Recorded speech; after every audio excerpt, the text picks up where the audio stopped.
ఏపీలో postal ballot తో కలిపి 81.76% పోలింగ్ నమోదైంది. గతంతో పోలిస్తే పోలింగ్ శాతం ఈసారి భారీగా నమోదైంది. ఈవీఎంల ద్వారా 80.66% పోలింగ్, పోస్టల్ బ్యాలెట్ ద్వారా 1.10% తమ ఓటు హక్కును వినియోగించుకున్నారు. అత్యధికంగా చిత్తూరు జిల్లాలో 87.09% నమోదు కాగా అత్యల్పంగా విశాఖపట్నం జిల్లాలో 68.63% నమోదైంది. అసెంబ్లీ నియోజకవర్గాల విషయానికి వస్తే దర్శిలో అత్యధికంగా 90.91%, తిరుపతిలో అత్యల్పంగా 63.32% ఓటింగ్ నమోదైంది.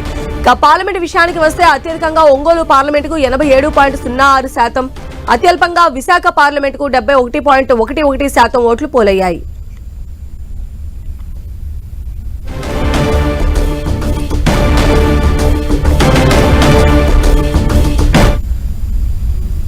ఏపీలో నమోదైన పోలింగ్ కి సంబంధించి అఫీషియల్ రికార్డు వచ్చింది. 81% వరకు పోలింగ్ నమోదైనట్టుగా చెప్తూ ఉన్నారు.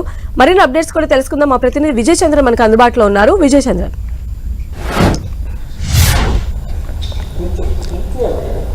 ఆంధ్రప్రదేశ్లో రికార్డు స్థాయిలో పోలింగ్ జరిగింది. గతంలో ఎప్పుడూ లేనంత స్థాయిలో ఈసారి పోలింగ్ నమోదు కావడం జరిగింది. 80.66 పోలింగ్ శాతం నమోదైంది. గతంలో పోలిస్తే కనుక గతంలో 79.8% నమోదు కాగా ఇప్పుడు మటుకు 80.66% నమోదైంది. భారీ ఎత్తున పోలింగ్ నమోదు కావడంతో అధికార పార్టీ, ప్రతిపక్ష పార్టీలు కూడా తమదే గెలుపైనటువంటి అంచనాలు ఉన్నారు. ఎవరి లెక్కలు వాళ్ళకి ఎలా ఉన్నా కూడాను రాష్ట్ర వ్యాప్తంగా పెద్ద ఎత్తున పోలింగ్ నమోదైందని చెప్పొచ్చు. రాష్ట్ర వ్యాప్తంగా పోలింగ్ బ్యాలెట్లతో కలిసి ఈ స్థాయిలో పోలింగ్ నమోదు కావడం జరిగింది. 81 అంటే పోస్టల్ బ్యాలెట్తో కలిపి 81.76% దాకా నమోదైంది. ఈవీఎంలతో కలిపినటువంటి చూస్తే కనుక ఈవీఎంలలో 80.66 దాకా నమోదైంది. మొత్తంగా 81.76 నమోదైంది ఈవీఎం అంటే పోస్టల్ బ్యాలెట్లతో కలిపి. మనము ఏ జిల్లాల వారీగా చూస్తే కనుక అల్లూరు జిల్లాలో 70.20, అనకాపల్లిలో 80.84, అనంతపురం జిల్లాలో 81.08, అన్నమయ్య జిల్లాలో 77.83, బాపట్ల జిల్లాలో 85.51, చిత్తూరు జిల్లాలో 87.09, కోనసీమ జిల్లాలో 83.84, తూర్పుగోదావరి జిల్లాలో 8.93, ఏలూరు జిల్లాలో 83.67, గుంటూరు జిల్లాలో 87.81, కాకినాడ జిల్లాలో 80.31, కృష్ణా జిల్లాలో 84.05, కర్నూలు జిల్లాలో 76.42, నంద్యాల జిల్లాలో 82.09, ఎన్టీఆర్ జిల్లాలో 79.36, పల్నాడు జిల్లాలో 85.56, పార్వతీపురం మన్యం జిల్లాలో 77.10, ప్రకాశం జిల్లాలో 87.09, నెల్లూరు జిల్లాలో 79.63, సత్యసాయి జిల్లాలో 84.63, శ్రీకాకుళం జిల్లాలో 75.59, తిరుపతి జిల్లాలో 78.63, విశాఖపట్నం జిల్లాలో 68.63, విజయనగరం జిల్లాలో 81.33, పశ్చిమ గోదావరి జిల్లాలో 82.59, వైఎస్ఆర్ జిల్లాలో 79.58% నమోదైంది. మనం ఈ పోస్టల్ బ్యాలెట్లు చూస్తే కనుక 1.1% నమోదే కావడం జరిగింది. మొత్తం మీద ఇంత పెద్ద మొత్తంలో పోలింగ్ శాతం నమోదు కావడం జరిగింది. అత్యధికంగా చిత్తూరు జిల్లాలో చూస్తే కనుక 87.09% నమోదైంది. ఈ అత్యల్పంగా విశాఖపట్నం జిల్లాలో 68.63% నమోదైంది. దర్శి నియోజకవర్గంలో అత్యధికంగా 90.91% నమోదు కాగా అత్యల్పంగా తిరుపతి నియోజకవర్గంలో 63.32% నమోదైంది. ఈ పార్లమెంట్ నియోజకవర్గాలకు మనం చూస్తే ఒంగోలు పార్లమెంటుకు అత్యధికంగా 87.06% నమోదు కాగా అత్యల్పంగా విశాఖ పార్లమెంటుకు 71.11% నమోదైంది. ఈ ఓవరాల్గా ఈ పోలింగ్ పర్సెంటేజ్ మనం పరిశీలిస్తే కనుక విద్యార్థికులు అత్యధికంగా ఉన్న చోట ఆ పోలింగ్ పర్సెంటేజీ కొంచెం తగ్గడంతో పాటు ఎక్కడైతే ట్రైబల్ ప్రాంతాలు ఏవైతే ఉన్నాయో, అటవీ ప్రాంతం ఏదైతే ఉందో అక్కడ నివసించే వాళ్ళు ఓటుకు వినియోగించుకునేందుకు సౌకర్యాలు ఏవైతేనేమి, తర్వాత మొదటి నుంచి వాళ్లకు అంత ఆసక్తి లేకపోవడం అయితేనేమి, ఈ కారణాల చేత ఆ ప్రాంతాల్లో పోలింగ్ శాతం నమోదు తక్కువైంది. మిగిలిన ప్రాంతాల్లో చూస్తే కనుక భారీ ఎత్తున పోలింగ్ శాతం నమోదైంది. 80% నమోదైనటువంటి పైగా నమోదైనటువంటి సెంటర్లే ఎక్కువగా మనకు ఉన్నట్లుగా మనకు స్పష్టమవుతా ఉంది. మొదటి నుంచి చూస్తే 20 నియోజకవర్గాల్లో ఆంధ్రప్రదేశ్లో పోలింగ్ పర్సంటేజ్ తక్కువగా నమోదయ్యేది.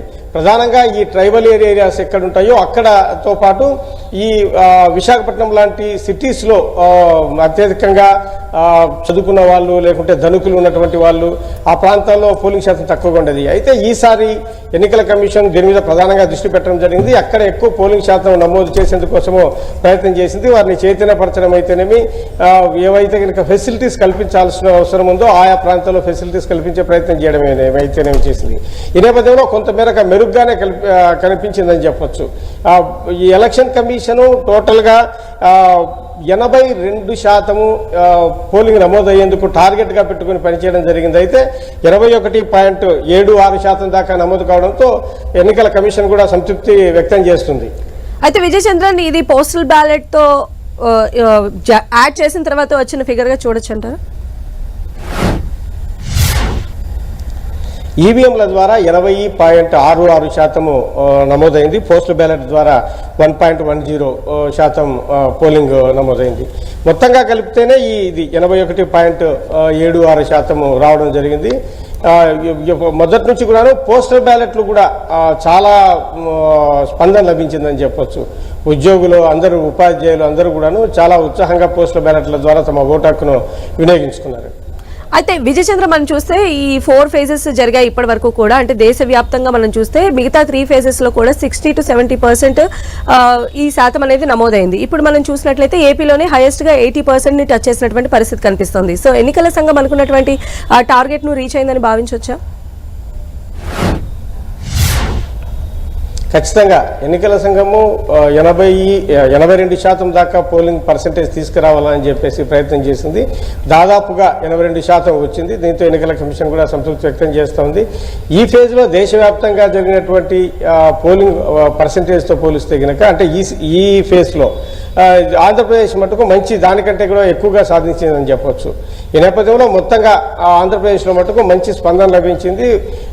ప్రధానంగా యువకులు, మహిళలు, పిల్లలు, వీరందరూ కొత్తగా ఓటు నమోదు చేసుకున్న వారు వీరందరూ కూడా చాలా ఉత్సాహంగా ముందుకొచ్చి ఓటు హక్కును వినియోగించుకున్నారు. అర్ధరాత్రి 2 దాటినా కూడా క్యూ లైన్లలో ఉండి తమ ఓటు హక్కు వినియోగించుకుని వెళ్ళడం జరిగింది.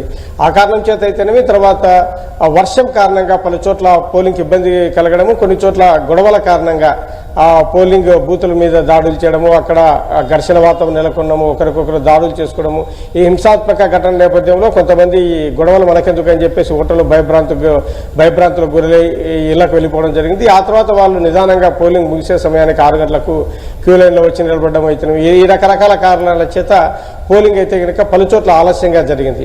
ఈ నేపథ్యంలో పోలింగ్ పర్సంటేజ్ యొక్క వివరాలు అందజేయడంలో కూడా ఎన్నికల కమిషన్కు కొంత ఇబ్బందికర పరిస్థితులు అయితే ఎదుర్కొనడం జరిగింది. మొత్తానికి అన్ని జిల్లాల నుంచి కూడాను టోటల్గా పోలింగ్ పర్సంటేజ్ వివరాలను తీసుకున్న తర్వాత ఈ ఫలితాలను విడుదల చేయడం జరిగింది. రైట్ విజయ్ చంద్రన్.